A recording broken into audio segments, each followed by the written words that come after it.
All right, what's up guys? This is Ryan, and this is gonna be a week 3 video of me trying to build a house. Sorry about the voice, I'm actually a little bit under the weather at the moment.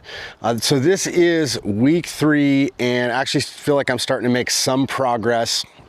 I spent the first couple weeks kind of just, fixing mistakes and kind of setting everything up.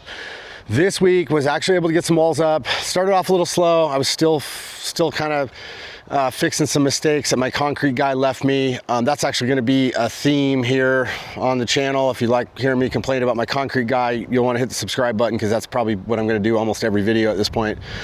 But started off, cut off the hold downs for my shear walls, re-drill the holes, epoxy those bolts in.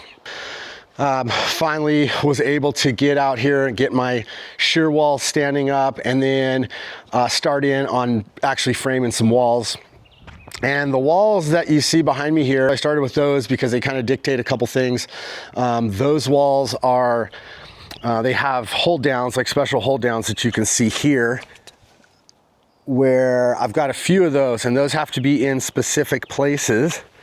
And so wanted to lay those walls out so that I knew kind of what I was doing going forward. And I'm glad that I did, because I had to make some changes on a couple of those walls that then affected the changes that I'll have to make for windows on other walls.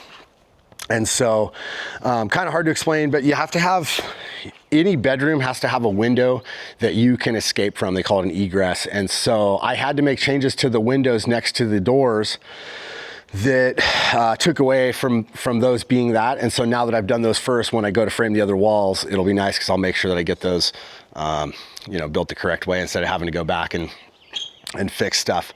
So laid those walls out.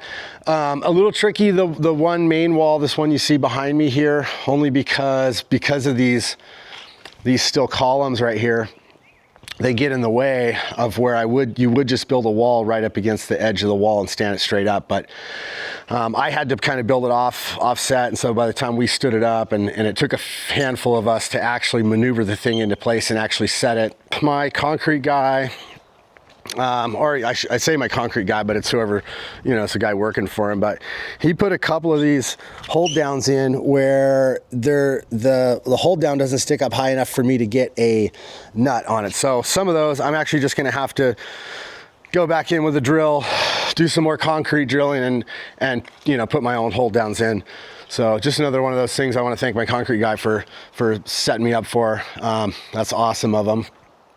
And there's more. I've got more stuff going on with the concrete that I'll show you, as we go through this. But overall, I'm really happy to get a couple walls up. I think the walls going forward, starting in the next couple days here, are going to be quite a bit easier to make, only because I don't have to worry about details on hold downs and stuff like that. They're just pretty simple walls. I'll build those and stand them up. And so hopefully, when I check back in next week, I will be showing you at least all of my exterior, and maybe even I have a couple interior walls that are load bearing. So hopefully I can have all my load bearing walls up.